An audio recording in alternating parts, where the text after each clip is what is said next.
Voilà. Donc, déjà de base, je vais sélectionner ce cadre-ci, un peu plus large. Je vais faire un commande J. Je clique sur mon calque pour le sélectionner, un commande C. Je vais sur cette image-ci, un commande V. Donc déjà, là, c'est bon, il est placé. Celui-ci, techniquement, rentre chez toi, j'ai plus besoin de toi. J'adapte un petit peu ça. Sinon, je vais revoir que dalle. Donc, déjà, quelques petites choses aussi à intégrer. On voit ce cadre par rapport au mur. Déjà, le cadre, il n'est pas hyper rectilinéaire. Vous voyez, il n'est pas hyper rectilinéaire. Il est un petit peu pas comme il faut. Vous voyez. Donc, je vais déjà appliquer les règles et je vais lui mettre des guides. Donc, ces guides, ça va m'aider à retrouver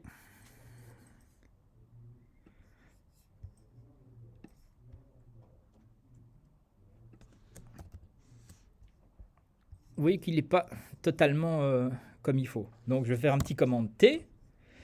Alors on peut faire un clic droit pour avoir les différents modes de modification, mais si j'appuie sur la touche commande, vous voyez que mon curseur change quand j'appuie sur la touche commande et je peux du coup ajuster mon cadre pour qu'il rentre déjà un petit peu mieux dedans. Donc commande. Et déjà là je peux un tout petit peu l'intégrer. Et ici aussi. Ok, on va la réajuster ici.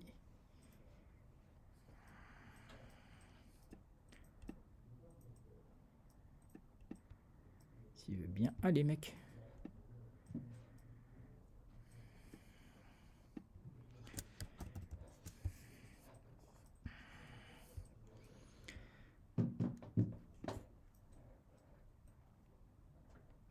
Hop.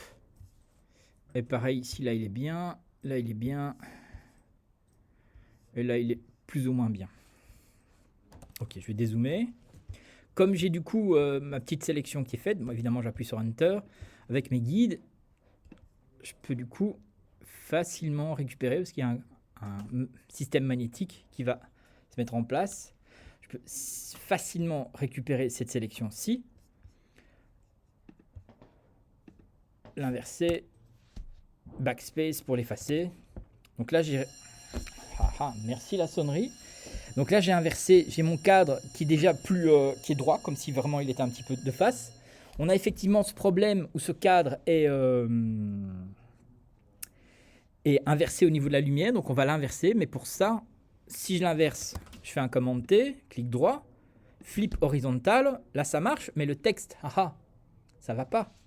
Donc je vais isoler mon texte. Je refais une petite sélection.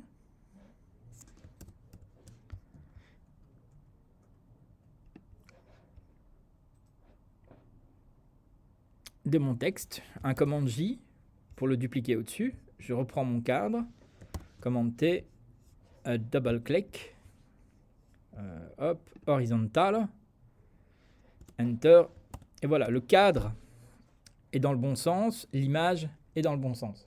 Donc on a récupéré le même sens du cadre et le même sens du texte. Le texte est dans le bon sens et le cadre maintenant est corrigé. Commande T, donc quand tu fais une commande T, tu passes en outil de transformation, tu fais un clic droit et là tu fais flip horizontal. Et là du coup il va flipper et on voit que la lumière est maintenant du bon côté, il n'y a pas de souci. Je vais sélectionner ces deux calques-ci, faire un clic droit, Booyakasha, fusionner les deux calques, du coup comme ça j'ai vraiment mon cadre qui est ici. Et fusionner les deux calques, parce que j'avais le calque avec le texte et le calque avec le cadre. J'ai aplati les deux. Donc j'ai fait sélectionner les deux calques. Donc regarde, je vais faire un commande Z, je fais un clic droit, un clic menu, et là dans le menu tu as Merge Layers, fusionner. Ok. Donc je sélectionne mon cadre, je fais commande C pour le copier. Je peux désélectionner. Maintenant mon cadre il est dans dans mon clipboard. Mon truc, il est copié quelque part dans mon ordinateur, donc je peux le coller n'importe où je veux. Mais ça veut dire qu'il est là dans mon ordinateur. Le petit truc, et là ça va être super intéressant, je vais adapter ici.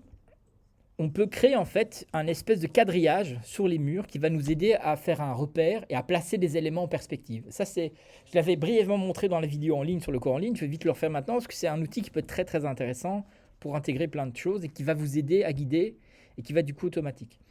Alors, moi je vais travailler de manière non destructive et je vais créer un calque vide, comme ça on va placer après ici le cadre dans ce calque vide. Mais ce calque vide pour le moment, on va dans Filtre, Vanishing Point. Et là, c'est un outil, vous allez voir, point de fuite, en français, je pense. Vanishing Point. Et cet outil, en fait, va permettre de faire plusieurs choses. Mais pour pouvoir travailler en perspective, il va falloir créer une grille. Cette grille, en fait, c'est très simple à le placer. On va utiliser les éléments qui sont physiques dans l'image pour nous repérer, et nous aider à repérer la perspective. Donc, je vais prendre ici la ligne. Donc, je vais cliquer une fois. Alors, tu vas dans Filtre. Et dans les filtres, tu as le dernier ici, c'est Vanishing Point. Ou alors, c'est Commande Option V. Voilà. Ça va? Ou point de fuite ou ligne de fuite? Un truc comme ça, en français, je ne suis pas sûr. Et donc, on va placer justement ici le premier outil. Ça va nous permettre de créer une grille. Et cette grille, vous allez voir que c'est assez génial. Donc, je vais me baser. Oui. Dans le filtre, il n'y a pas ça, il y a pixelisation, galerie de flou, renforcement, vidéo, esthétique. Attends, j'arrive. Grand angle adapté. C'est possible qu'il se cache quelque part. Point de fuite, oui, il est là. Point de fuite. Ah, c'est au-dessous, je pensais que c'est. Ah non, point de fuite. Voilà. C'est normal que ce soit un écran que vous pas sélectionné. Parce que tu as peut-être trop de calque. Tu n'as pas de calque Ah, actif. j'ai fait sélectionner. Voilà, tu dois trouver un calque actif visible. Ok, ça y est, j'ai trouvé un moyen de faire du sport. Ah, merci le FP. Bref, donc j'ai fait une première ligne ici. Je vais cliquer sur le bord du mur. Hop, je vais longer le mur en hauteur. Hop, et je vais ici essayer de placer mon élément. Voilà. Après, ces grilles, vous voyez qu'on peut, on peut les ajuster, on peut les modifier. Donc là, j'ai placé ma perspective. C'est mon plan principal. Maintenant, vous voyez qu'on a ces petits repères ici. Donc évidemment, on peut la bouger. On peut les étendre pour prolonger la perspective. Mais on peut aller plus loin que ça aussi. Dans le sens où, vous voyez ici, quand j'appuie sur la touche commande de mon clavier, et je clique sur un des petits points, par exemple celui-ci, qu'est-ce qui va se passer? Je vais cliquer, et en fait, il va faire comme si on avait un plan ici plane. Mais du coup, évidemment, après, il va falloir probablement un peu l'ajuster. Et je vais revenir en arrière pour ajuster, parce que je crois que mon plan, il était du coup pas juste.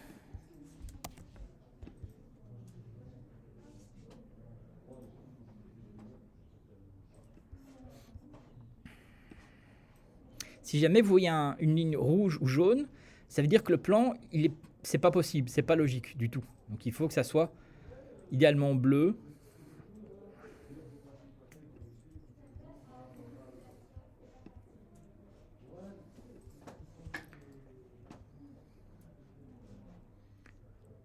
Ok, on va le placer comme ça par exemple. Et donc quand on appuie sur commande, voilà, ça permet de créer un plan différent.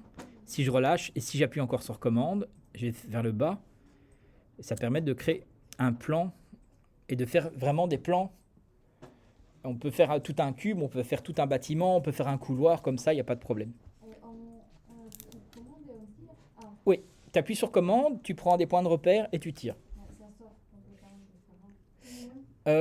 Alors, si jamais ça sort dans un sens un petit peu différent, c'est peut-être que ton quadrillage de base est peut-être déformé. Tu vois, ici par exemple, tu vois, si je tire dessus, bah, il va aller plutôt dans la longueur ou plutôt de l'autre côté. Tu peux, par après, tu peux un peu modifier certains points. Pas tous, mais tu peux, tu vois ici par exemple, on peut un petit peu étirer, mais tu peux pas modifier. Excuse-moi. Ah ouais, quand c'est rouge, c'est qu'il y a un problème avec ta perspective. Donc là, tu reviens en arrière, tu peux la modifier éventuellement si tu veux. Mais quand c'est rouge, c'est qu'il y a un problème avec la perspective. Donc, par exemple, j'ai ce côté pour faire pour aligner par rapport à la superficie, et les monte, ou il fait comme ça, ici. Attends, j'arrive. Une seconde. Il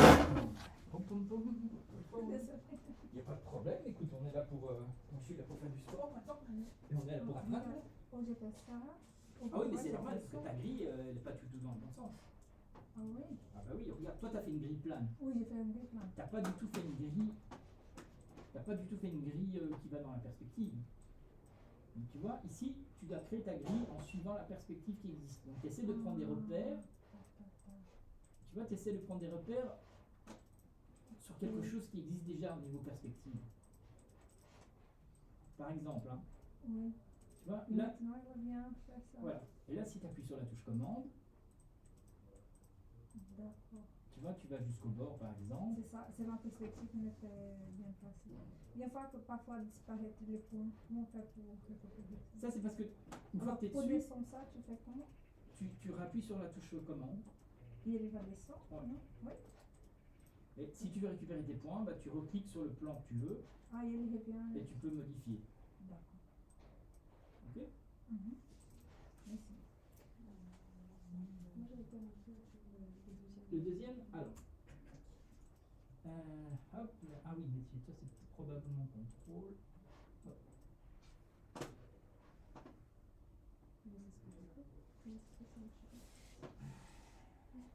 La touche contrôle? Oui. Ok. T'étais bien sur le petit point. Pas du milieu, je suis sur le côté. Ah non, il faut point du C'est milieu. ça? Ah, ok.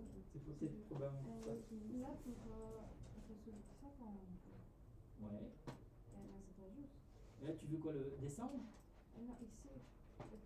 Oui, alors là, c'est. Il y a peut-être un problème, et j'ai le même aussi, mais c'est étrange. Il y a peut-être un problème sur la perspective, mais c'est pas dramatique à ce niveau-ci. Ok. C'est. Je peux la modifier un peu. Alors pour ce descendre, c'est juste que tu es sur la commande qu'elle Ouais. va descendre. Ok. Oui, là, tu vois, tu dois peut-être éditer. Voilà. Comme ça. Voilà. Il faut un peu l'éditer pour que ça rentre et pour l'ajuster. Très bien. Il y a un cul de joint par terre, je sais pas qui c'est. C'est pas non.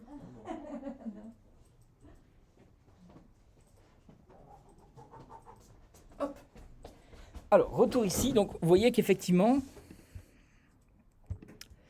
ce plan-ci, hop. Et ce qui est étrange, c'est que moi je n'arrive pas à modifier les coins de ce plan-ci. C'est pas dramatique parce que je veux surtout travailler avec ce plan-ci. Donc, on a créé sa grille. Donc, on peut créer une grille hyper étendue si on veut. Et là, je vais faire un commande V parce qu'on avait copié le cadre. Donc, je fais un petit commande V. Mon cadre est là. Mais mon cadre, il n'est pas dans la perspective encore. Mais si je le prends et que je le glisse dans ma perspective, qu'est-ce qu'il fait? Regardez, il va automatiquement se placer dans la perspective. Et si je fais un petit commande T pour le imbécile Gore.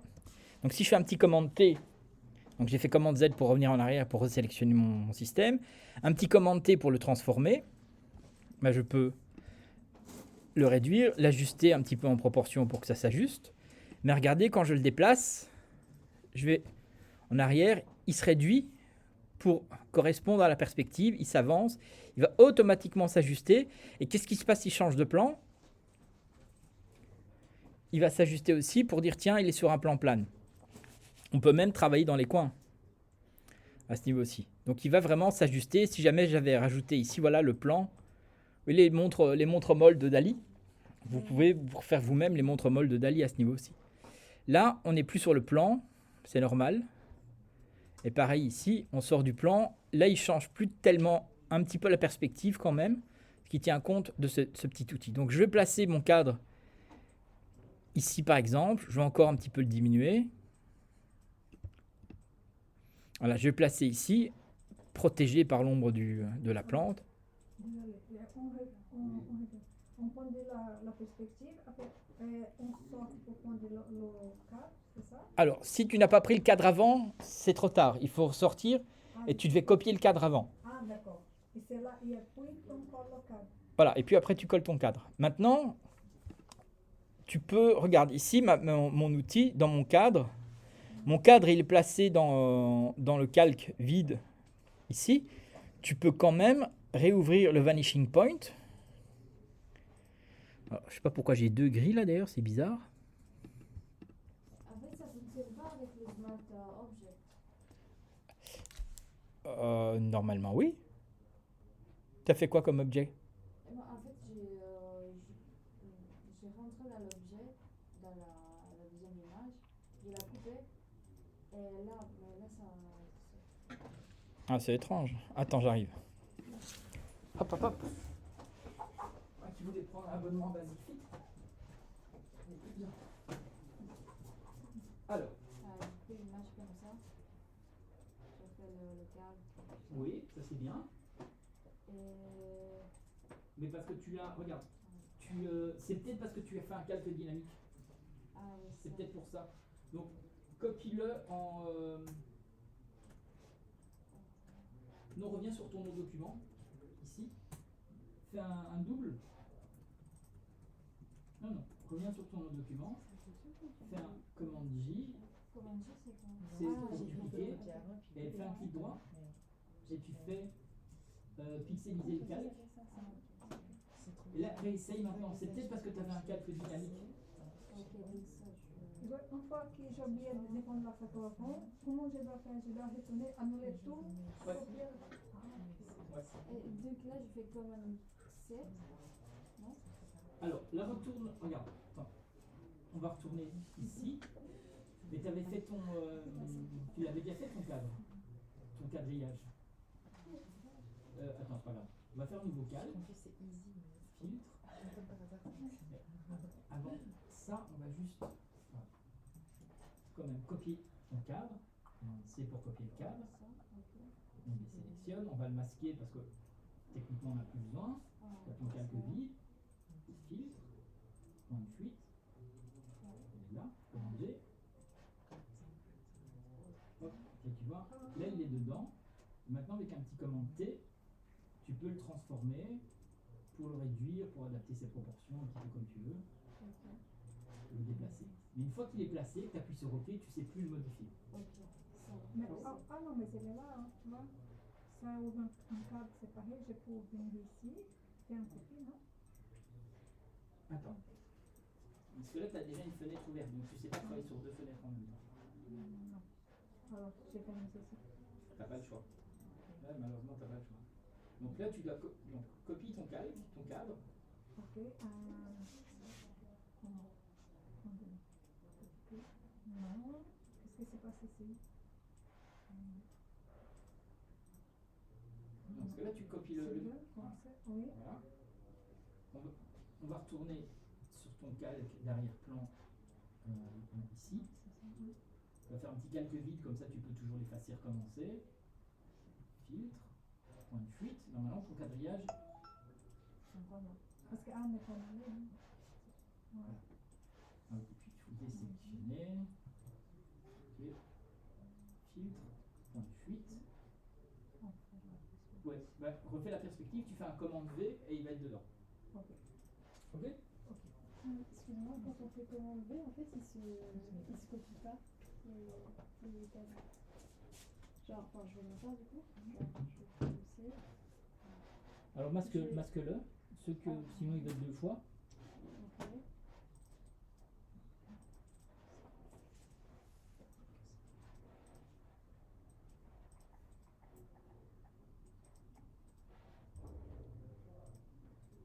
Super. Et là, je fais comme mieux. Ouais. Mais alors, il est peut-être. Attends, on va faire retour arrière. Et on va faire un cadre plus petit parce qu'il est peut-être en dehors de ton cadre en fait. Faire ça. Je suis complètement inspirée. Pourquoi?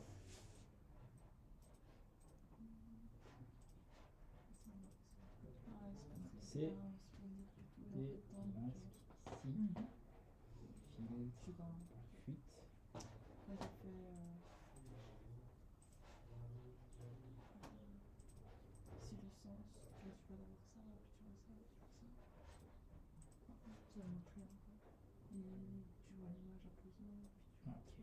là, tu peux faire un petit commande T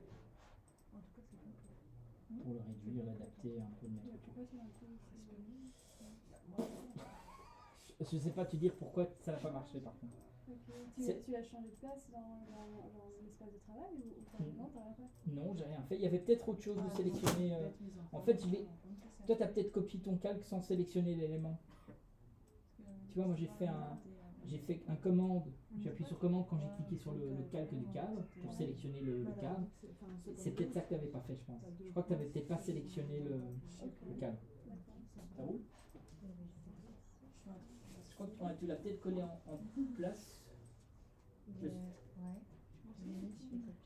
Voilà. Masque-le maintenant. Oui, comme sinon il va être en double et ça va te perturber.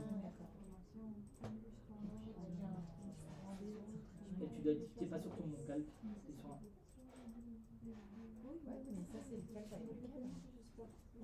Oui, mais tu dois faire, tu peux pas faire sur le même calque. Tu peux pas faire sur un calque qui est invisible. Tu vois. Donc ça, ça c'est ton arrière-plan. Fais-le sur un calque vide, par exemple. Ton petit filtre de point de fuite. Commencez. Et alors, on va juste. Moi j'en ai un à la maison. Pourquoi il n'est pas le bon niveau? Je suis dans les mêmes chez moi. En fait, c'est chiant parce que moi j'ai On va faire ça. Hop, commande C. Masque, on le sélectionne. À ce qu'il y a, moi j'ai un iPad et apparemment tu peux installer les applis. Non, mais en fait, les iPads, Mais parce qu'on avait mal copié aussi. Ouais. Commande T, tu peux le modifier. L'ajuster. Hop, hop. Ça va, Milan? Ok, génial. Bon, on a collé le calque en perspective. Alors, qu'est-ce qu'on va modifier maintenant? Une idée? Pas d'idée? Ah, on va faire luminosité teinte? Ou pas? Oui, alors, et pour... donc je vais faire par exemple un nouveau calque de courbe, parce qu'on va pouvoir agiter et influencer plusieurs choses. Et ici, on voit qu'effectivement, par rapport à la teinte globale du document, alors, vous voyez, quand je fais ça, ça modifie tout le document, et pas seulement le cadre. Donc je vais faire ce qu'on appelle... Alors, attends, je vais recommencer. Hein. Donc, alors, j'avance, vous écoutez ou pas? Moi, je m'en fous. Hein. Hop, on avance. Donc, je fais un calque de courbe pour pouvoir éditer la luminosité du cadre. Mais si je modifie ici ma luminosité, ça agit évidemment sur toute l'image. Donc, pour que ça n'agisse que sur le cadre, je fais un clipping mask ou un calque, ce qu'on appelle un calque d'écrêtage. Donc, j'appuie sur ma touche Option quand je clique entre les deux calques. Et donc, du coup, tout ce que j'influence ici ne sera visible que sur le cadre. Donc là, je vais par exemple... Donc on fait OK et on sort de la perspective. Oui, une fois que tu as placé ta perspective, tu fais OK, tu sors. Il n'y a pas de souci. Et après, pour avoir la luminosité, c'est dans compléter. Là, non. Pour faire modifier la luminosité, je crée un calque de réglage de courbe. Donc ici... Tu vois, ici, tu as l'espèce de rond demi-noir, demi-blanc. Là, ça permet de créer un calque de réglage. Donc, son calque de réglage, moi, j'ai choisi courbe, que je passe en mode d'écrêtage. Donc, ça veut dire qu'il n'aura d'effet que sur le calque du dessous. Et ça va me permettre, du coup, d'un petit peu influencer la luminosité du cadre. Et on voit que le contraste, évidemment, était un petit peu plus fort. Ici, le contraste est trop fort. Donc, j'ai diminué un petit peu la luminosité des tons moyens. Je peux même encore aller un peu plus bas. Et j'ai diminué un petit peu la luminosité des blancs pour que ça soit un peu plus gris, un peu plus terne. Et mes noirs, oui, on peut dédensifier les noirs, mais il ne faut pas aller trop. On va juste un tout petit peu dédensifier les noirs pour modifier un peu le contraste. Et vous voyez qu'au niveau luminosité, là, il s'intègre déjà un petit peu mieux. On peut même descendre encore un petit peu cela. Et on voit qu'il y a une légère teinte verte aussi dans l'image. Donc, pour modifier et rajouter un peu de teinte verte, je vais aller dans ma courbe de vert. Et on va plutôt aller... Donc, j'ai mis un point.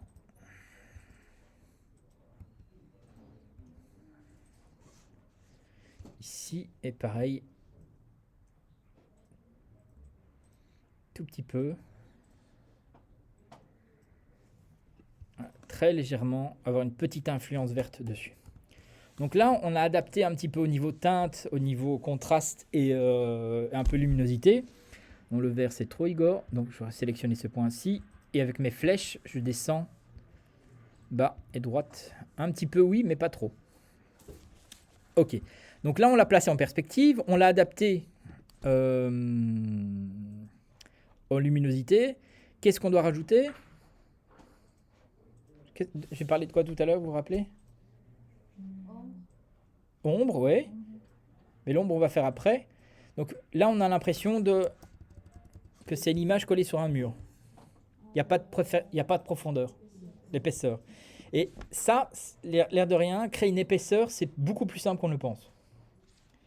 Et pour faire ça, j'appuie sur la touche commande.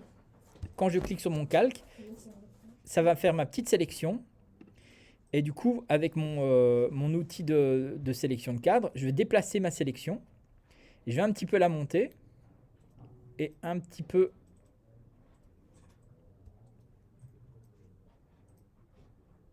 Alors, pourquoi est-ce qu'il me fait...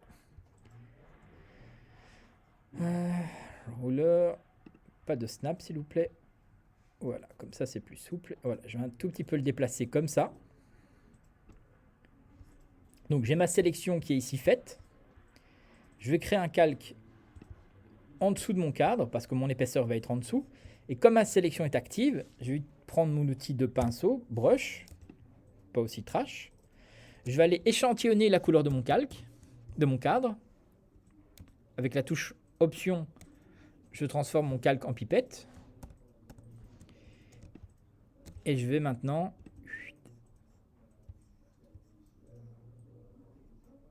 peindre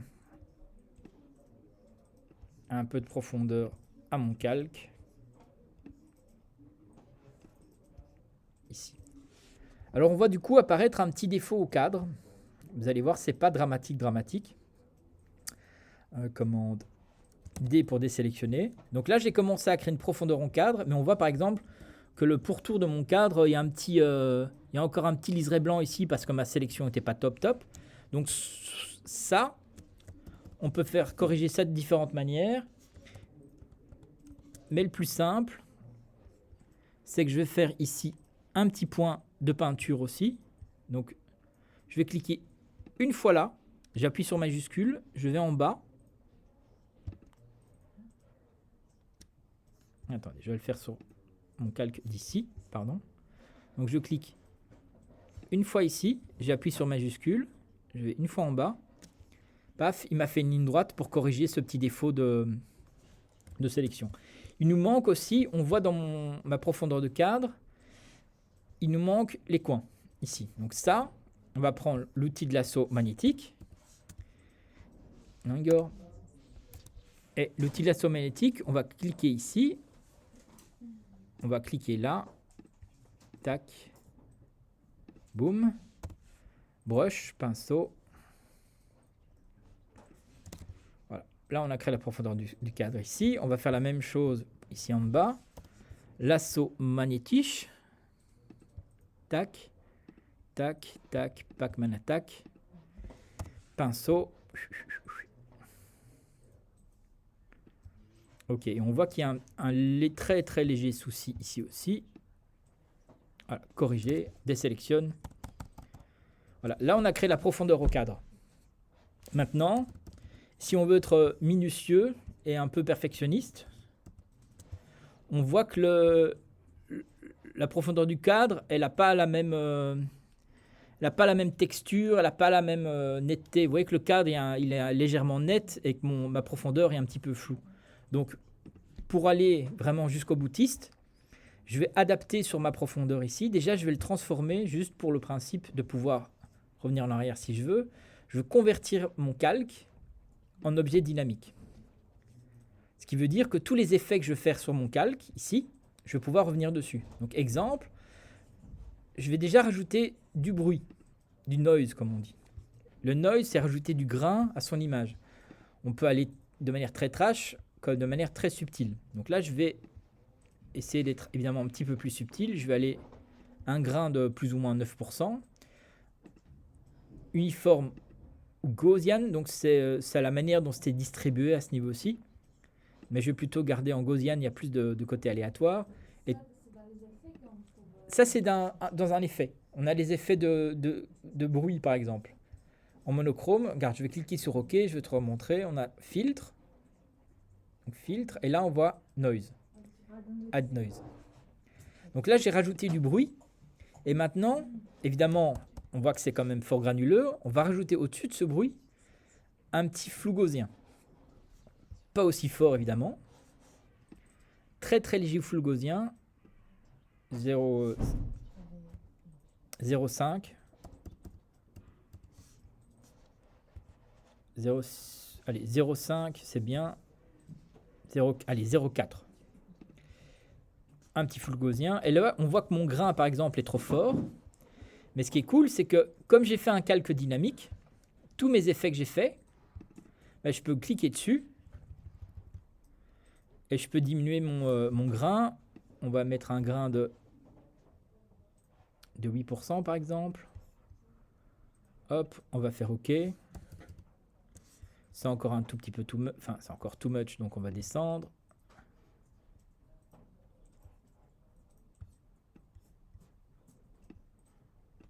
Voilà, on va aller à 4. Et avec le flou gaussien, on récupère un bord un peu texturé qui passe et qui est déjà beaucoup plus réaliste que... Là, quand on fait la sélection pour voir le cadre, Oui. on crée un nouveau calque. Voilà, moi, pour créer cette profondeur, j'ai créé un nouveau calque. Et j'ai utilisé le repère de la taille de mon cadre en appuyant sur commande quand j'ai fait ma sélection de cadre. Donc j'ai créé un nouveau calque ici et j'ai déplacé cette sélection. En déplaçant cette sélection, du coup ça va t'aider à avoir le repère pour pouvoir peindre dedans pour créer ton bord un peu profond. Parce que moi je faisais avec le plume, après j'ai fait la sélection, mais ça me laissait pas. Ah, tu perds un peu de temps, tu vois, si tu fais avec... voilà, si tu sélectionnes ton cadre, tu as déjà d'emblée ta sélection faite. Donc, tu peux faire avec l'outil plume. Si ça marche pour ton bateau, vas-y, fonce. Alors, pour sélectionner le contour d'un élément, tu appuies sur la touche commande quand tu cliques sur ton calque. Et ça va automatiquement sélectionner. Donc, par exemple, si je clique ici sur la profondeur, ben, on voit qu'il m'a sélectionné toute la profondeur de mon cadre. Donc ça permet de faire plein de choses. Si par exemple, ce petit outil de sélection, là, si par exemple, non, j'ai fait une bêtise, je vais aller au-dessus, si je fais un nouveau calque vide au-dessus et que je fais mon outil de brush et que je fais ça sur mon pinceau et que je clique, je fais commande cliquer sur mon calque, il va forcément sélectionner tous les pixels du calque actif. Ok, et une fois qu'on a fait ça, on fait un calque pour le venir. Voilà, donc moi j'ai sélectionné mon cadre, j'ai fait un calque vide, j'ai déplacé ce cadre pour pouvoir peindre dedans et avoir des bords un peu nets. Donc j'ai peint en sélectionnant la couleur du cadre. J'ai joint les coins des cadres du bord pour donner ce petit triangle de profondeur qui donne ce côté un petit peu réaliste ici. J'ai rajouté sur ma profondeur un peu de grain et un peu de flou pour que ça s'harmonise un petit peu mieux. Et parce que, vous voyez, quand on zoome, même si c'est pas parfait, mais personne ne va aller zoomer à 500%, on voit que le cadre, il y a un petit grain ici aussi. Donc j'ai créé un peu un grain sur ce bord et j'ai rajouté un petit peu de flou pour que ça s'harmonise quand même un petit peu mieux à ce niveau-ci. Donc ça, c'était l'étape. On n'a plus techniquement encore que 2 étapes à faire. qui sont un peu les mêmes. Vous l'avez dit tout à l'heure, c'est l'ombre. Alors, quand on regarde les images, les ombres sont assez douces. La lumière de cette photo est assez douce à ce niveau-ci. Et donc, je vais juste, histoire de gagner là aussi un petit peu de temps, je vais sélectionner ce cadre, l'effet du cadre. Allez, mec. Donc, le cadre, l'effet et le bord. Et eux aussi, je vais les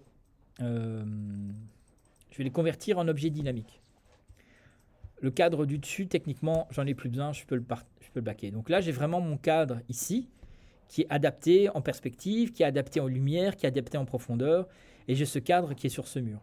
Donc, pour créer des ombres, le plus simple, on double-clique sur son calque, on a toutes les options, donc ça c'est la fenêtre de style de calque, pour permettre de mettre du contour, pour mettre une texture, pour mettre des couleurs, une couche de couleurs. Il y a déjà plein de systèmes. C'est effet, c'est ça? C'est Les effets? voilà, c'est les effets, un peu comme dans... il y en a déjà plein qui existent, qui sont déjà préinstallés à ce niveau aussi.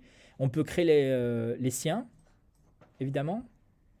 Donc ça c'est très simple, hein. On double-clique sur son calque, on arrive dessus. Et alors, pour créer une ombre, on a ici les drop shadow, ombre portée. Et quand on coche dessus, donc je vais les effacer, comme ça on recommence.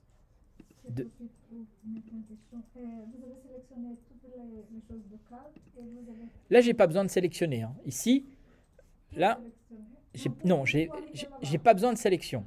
Donc ici, je double-clique simplement sur mon calque. Oui, mais pour arriver là, qu'est-ce que vous avez fait avant? Je me souviens que Oui, vous avez avant, sélectionné ok, donc les 2 étapes avant. Donc avant, j'avais sélectionné le cadre, Oui, le calque, le bord que j'ai peint le bord. et l'effet de luminosité. Ok. Donc ces 3 calques-là qui sont liés au cadre, Mhm.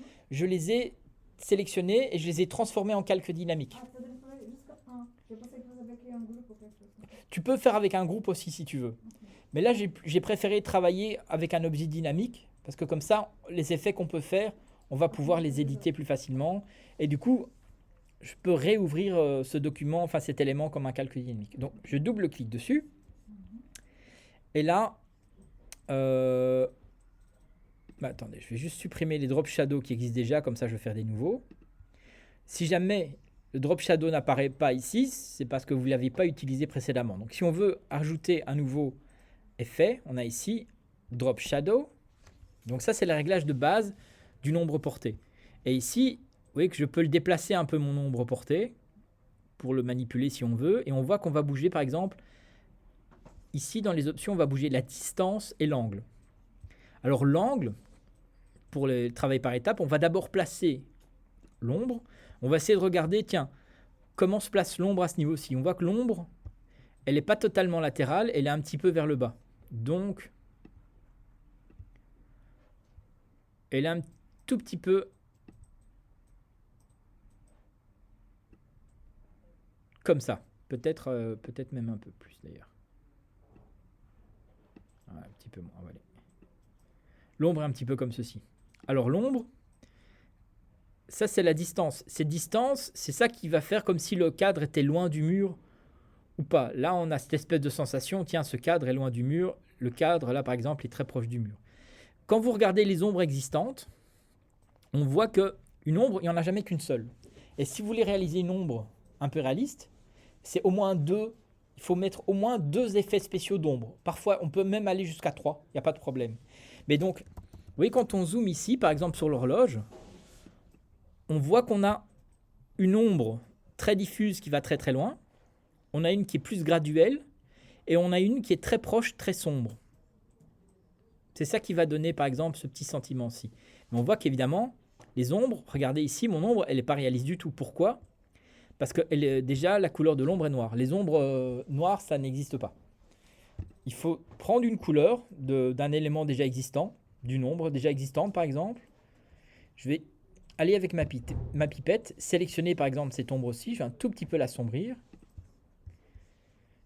Et là, on a déjà une ombre avec une couleur déjà un peu plus correcte. On voit que cette ombre ici, on va avoir des petites options de flou. Donc le flou, ça, c'est avec la taille. Vous voyez que cette espèce de petite option de flou.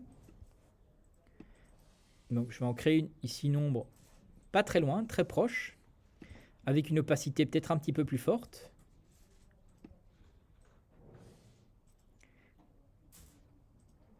Et une dispersion, par exemple, comme ça. Mes lunettes, mes lunettes, mes lunettes.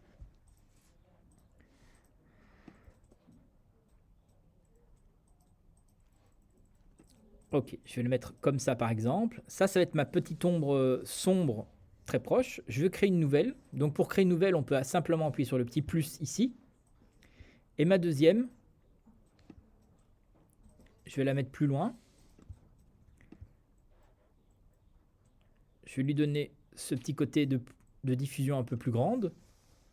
Et je veux créer une troisième. Je vais mettre encore plus loin.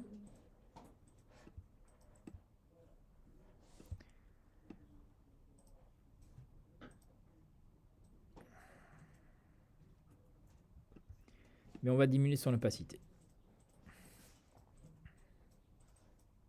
Hop.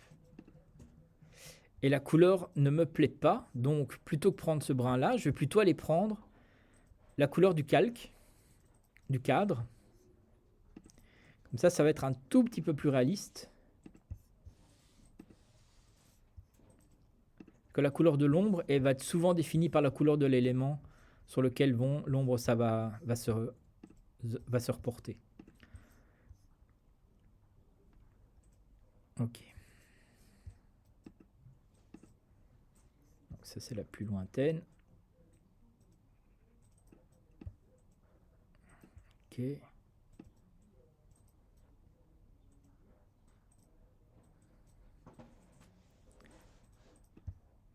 là on modifie. Là il n'y a pas de truc magique, hein. Il faut y aller un petit peu au pif pour que ça vous donne ce petit côté un peu naturel. Donc là c'est l'ombre intermédiaire.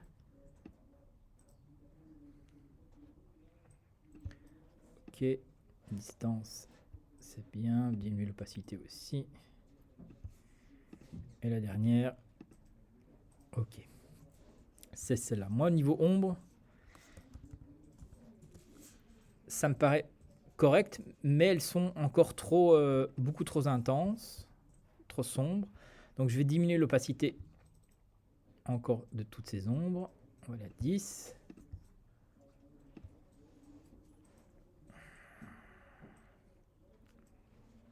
Hop, on va aller à 20. Ok. Et je vais quand même encore un tantinet changer la couleur.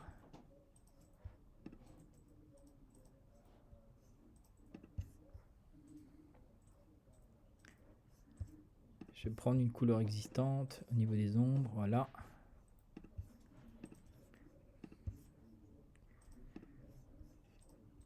Là, c'est pas des mats, hein. Il faut suivre un peu votre instinct, votre sens esthétique par rapport à l'ombre aussi. Mais voilà, là, mes ombres portées pour le cadre me paraissent assez réalistes à ce niveau-ci. Dernière petite chose, ça va déjà pour les... Enfin, ne vous inquiétez pas, hein. Après, je fais les questions-réponses et tout ça, il n'y a aucun souci. Dernière petit truc qu'on pourrait rajouter, il n'y a rien qui vous choque aussi? La couleur. La couleur de quoi? Ça va pas avec la couleur de la pièce.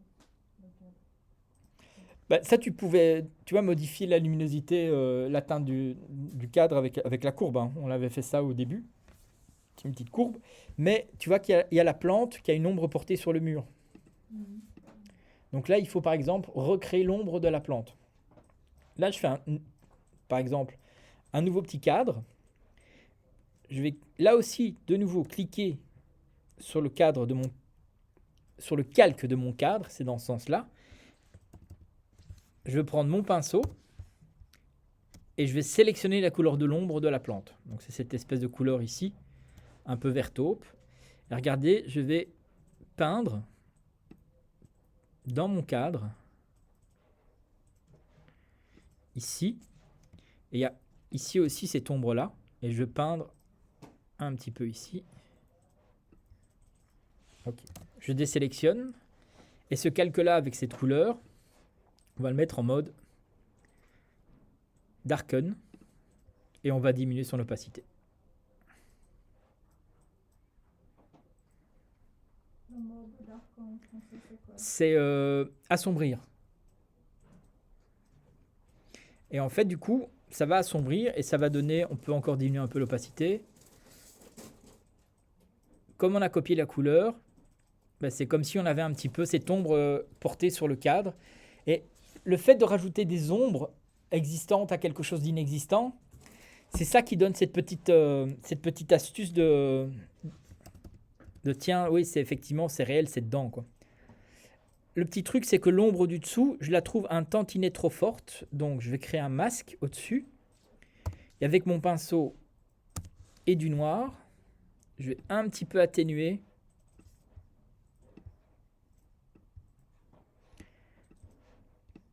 L'opacité. Voilà, là, ça me paraît correct à ce niveau aussi. Dernier petit truc, c'est juste pour pousser le détail. Je vais rajouter un léger reflet sur le cadre. Parce qu'il y a un carreau dessus, donc on va mettre un petit reflet. Pardon, avec le pinceau, qu'est-ce que vous avez fait? Avec le Avec le pinceau, vous avez Alors, le pinceau, donc ici, donc j'avais créé un calque fait un cadre? là, mais j'ai créé un masque à côté pour un petit peu masquer l'ombre du bas, parce que j'avais mis trop de peinture. Donc j'ai peint avec du noir sur mon masque pour, Ah, mais, d'accord. mais j'ai peint avec une opacité faible pour graduellement. Tu vois mon masque plutôt que faire du noir, j'ai peint un peu avec du gris pour un petit peu atténuer cette ombre là. Mhm. Et maintenant je vais vite créer rapido pronto, vous allez voir c'est pas hyper compliqué. Je crée un petit reflet. Et pour créer ce reflet, je vais faire avec mon lasso magnétique. Voilà, j'ai une petite sélection ici du lasso magnétique. Et je vais prendre mon outil dégradé, mais je vais faire un dégradé qui va du blanc. Donc un blanc normal, on peut mettre un blanc légèrement vert si on veut. Et on va prendre... Ah, ça c'est gris, c'est marrant. Hop. Voilà, on va prendre dans ces teintes ci, légèrement jaune-vert, avec une opacité à 100%, vers un blanc avec une opacité à 0%. Donc on a un petit dégradé à ce niveau aussi. Et là, je vais simplement faire une espèce de petit reflet. Il faut juste trouver le bon. Voilà, ça c'est pas mal, je trouve. Commande D. Et on va diminuer l'opacité. Et on va le passer en mode... Qu'est-ce qui passe le mieux? Screen. Ouais, en mode soft light, c'est pas mal. Voilà, là c'est comme s'il y avait un petit reflet sur mon cadre. Là, moi je peux rien faire de plus pour le rendre plus réaliste. Après, je suis ouvert aux questions. Je vais arrêter la vidéo et je vais répondre à vos questions. Donc là, on l'a placé en perspective, on a modifié sa teinte, sa luminosité. On a rajouté un calque pour rajouter un peu de profondeur à ce cadre. On a mis un peu de texture, un peu de grain pour que ça soit un peu plus réaliste. On a fait une ombre portée, on a fait 2 ombres portées, on a fait 3 ombres portées sur le cadre. J'ai fait une ombre simulée pour resimuler l'ombre de la plante. Et j'ai fait un reflet. Plus, je ne sais pas. Taratata.